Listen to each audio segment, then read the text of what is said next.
Et l'affaire Epstein plonge profondément dans le monde du renseignement. Et Tucker Carlson a en quelque sorte révélé cela au grand jour. Je ne sais pas si Jeffrey Epstein était un agent du Mossad.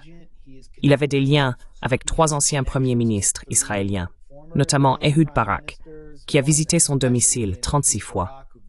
Il existe des photos de lui essayant de se déguiser en entrant et en sortant. Il a lancé une société de surveillance avec l'aide possible d'Epstein. Ehud Olmert avait rencontré Epstein, Shimon Peres avait rencontré Epstein.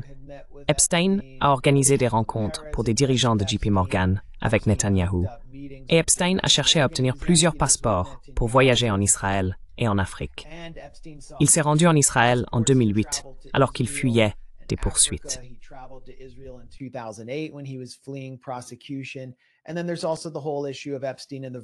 Et puis, il y a aussi toute la question d'Epstein aux îles Vierges, ou ce qu'on sait qu'Epstein a fait, et c'est ce qu'il semble avoir fait avec les Wexner.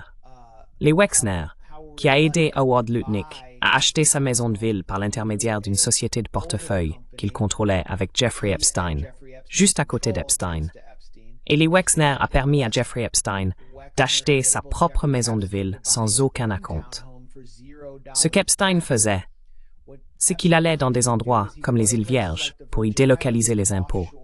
Et quand Jeffrey Epstein a fait l'objet d'une enquête, vous vous souvenez de cette femme qui criait sur Matt Taibbi et Michael Schellenberger à propos des Twitter Files au Congrès? Aaron, ton micro est coupé. C'était la représentante des îles Vierges. Stacey Plaskett. Stacey Plaskett. Stacey Plaskett. Stacey Plaskett. Elle a reçu, je crois, 200 000 $ de Jeffrey Epstein pour ne pas l'enquêter. Et le journaliste Lee Fang en parle beaucoup.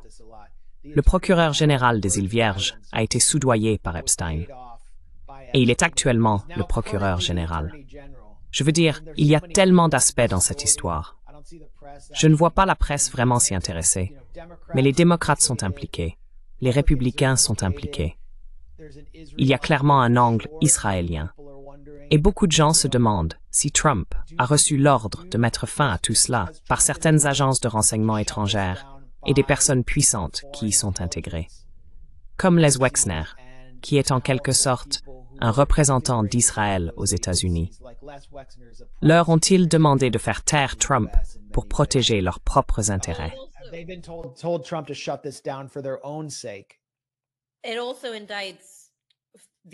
Cela met également en cause qui sont vraiment ces financiers de premier plan. D'où vient leur argent? Comment opèrent-ils aux États-Unis? Ils ne font que déplacer de l'argent en permanence.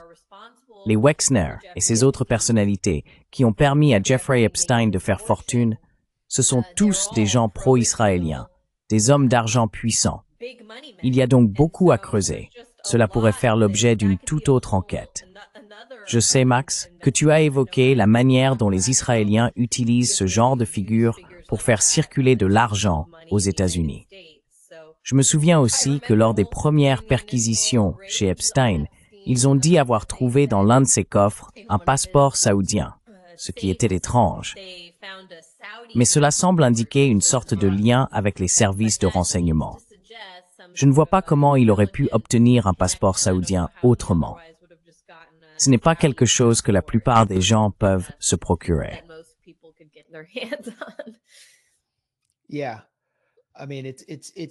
Oui.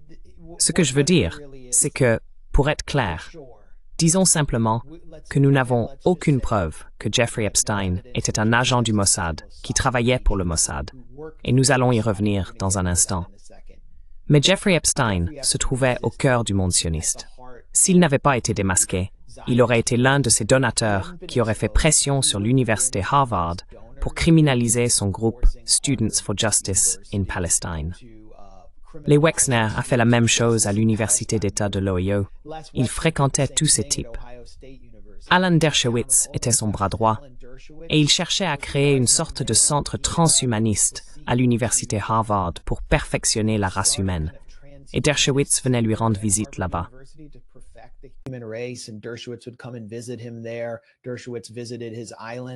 Dershowitz a visité son île. Netanyahou a demandé à Dershowitz de représenter Israël aux Nations Unies lorsque Netanyahou est revenu en 2009. Mais Dershowitz ne voulait pas renoncer à son passeport américain. Donc Epstein est profondément impliqué dans ce milieu. Et ce milieu ne veut pas en parler. Je veux dire, l'Université d'État de l'Ohio a récolté 336 000 $ de Jeffrey Epstein via le Les Wexner Center.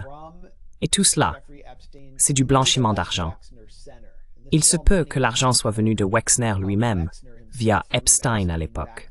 L'Université d'État de l'Ohio ne peut pas se débarrasser de Wexner, même s'il a démissionné de son poste de PDG de Victoria's Secret à cause de toutes ces révélations, et a été accusé par des femmes d'avoir effectivement participé aux abus sexuels avec Jeffrey Epstein.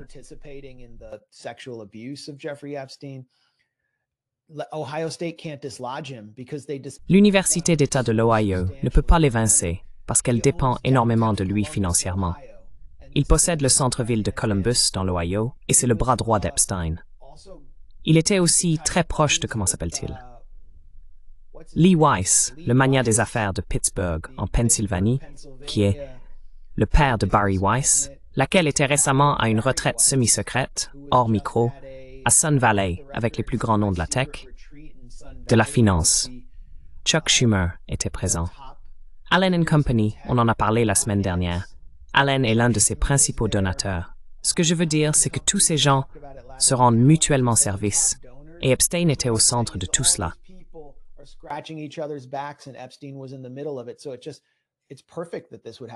Donc, il est logique que cela doive être enterré à un moment donné, tout comme la minute manquante. Je veux dire, cette cassette vidéo de la cellule d'Epstein semble avoir été manipulée. Donc, je veux parler de TPUSA, même si je m'enfonce un peu trop dans le terrier du lapin, mais je voulais poser ce contexte. Voici donc Tucker Carlson à TPUSA. Et là, tout a explosé après ce moment. Acceptable? Et je pense que la vraie réponse est que ce n'est pas acceptable. Et je pense que la vraie réponse, c'est que Jeffrey Epstein travaillait pour des services de renseignement, probablement pas américains. Et nous avons parfaitement le droit de demander pour le compte de qui il travaillait. Comment un homme passe-t-il d'enseignant de mathématiques à la Dalton School à la fin des années 70 sans diplôme universitaire, à propriétaire de plusieurs avions, d'une île privée et de la plus grande résidence de Manhattan? Et Donald Barr, le père de William Barr, était le directeur Dalton School et a embauché Jeffrey Epstein, n'est-ce pas?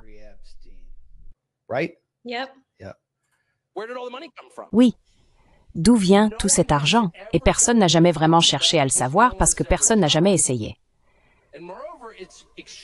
De plus, il est extrêmement évident pour quiconque regarde la situation que ce type avait des liens directs avec un gouvernement étranger.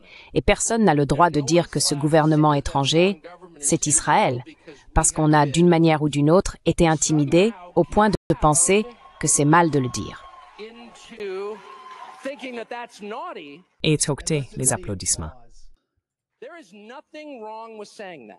Il n'y a rien de mal à dire cela, il n'y a rien de haineux à dire cela. Il n'y a rien d'antisémite à dire cela. Il n'y a même rien d'anti-israélien à dire cela. J'ai passé pratiquement toute ma vie à Washington, où j'ai connu et aimé de nombreuses personnes, dont une personne très proche qui travaillait à la CIA. Cela ne m'a jamais empêché de dire que je pense que la CIA a fait des choses horribles, a assassiné un tas de gens, a participé au meurtre d'un président américain en exercice. Elle traîne derrière elle tout un cortège de crimes. Cela ne fait pas de moi un Américain déloyal. Cela ne fait pas de moi quelqu'un d'anti-américain, en aucune façon. Je suis né ici. Ma famille est ici depuis des centaines d'années.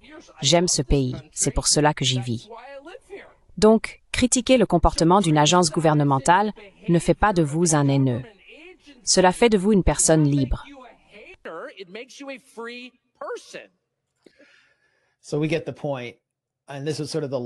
Donc, nous comprenons le message. Et c'était en quelque sorte le discours que tant de jeunes, je ne sais même pas comment les appeler, America Firsters attendaient d'entendre au sein du mouvement conservateur.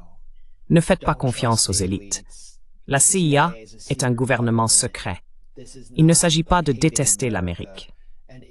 Et Israël est en réalité plutôt malveillant et joue un rôle néfaste dans la politique américaine. Mais quoi?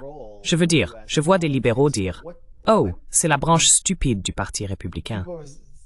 Pour moi, ça ressemble plutôt à la branche qui réfléchit de manière critique.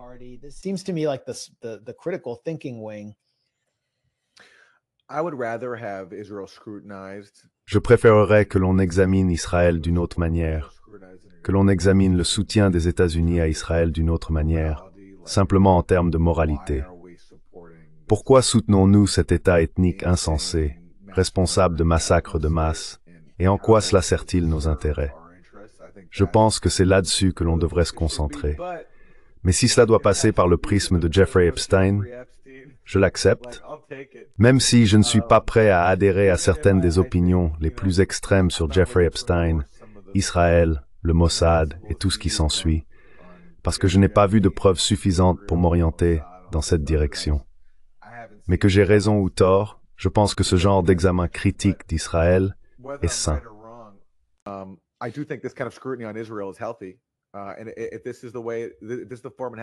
Et si c'est la forme que cela doit prendre, alors je suis tout à fait pour.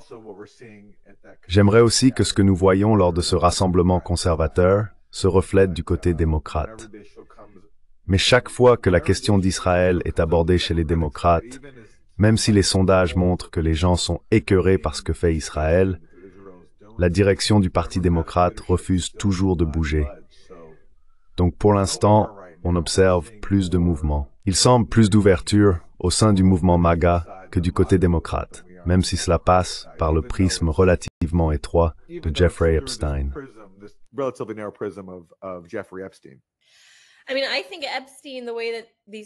Je veux dire, je pense qu'Epstein, la façon dont ces gens en parlent, touche en quelque sorte au cœur du problème. Ce qu'ils essayent de dire, c'est qu'il y a une manipulation du gouvernement américain par les Israéliens. C'est ça qu'ils pointent du doigt. Et cela existe, que l'on prouve ou non qu'Epstein faisait partie de ce système. Et s'il ne travaillait pas pour le Mossad, je veux dire, Max, tu as déjà exposé beaucoup de liens, beaucoup de connexions, simplement qui étaient derrière lui. Le fait qu'ils aient, encore une fois, saisi toutes ces caméras dans chaque pièce et des enregistrements, qu'il y avait une sorte de surveillance et tout ce qui s'ensuit. Ils ne nous disent toujours pas ce qu'ils ont découvert lors de ces saisies. Mais à quoi tout cela servait-il? Et qu'en est-il de toutes ces fuites vers Israël pour éviter une arrestation? Je veux dire, c'est peut-être simplement parce que j'imagine que les pédophiles ont tendance à aller là-bas s'ils ne veulent pas rester ici.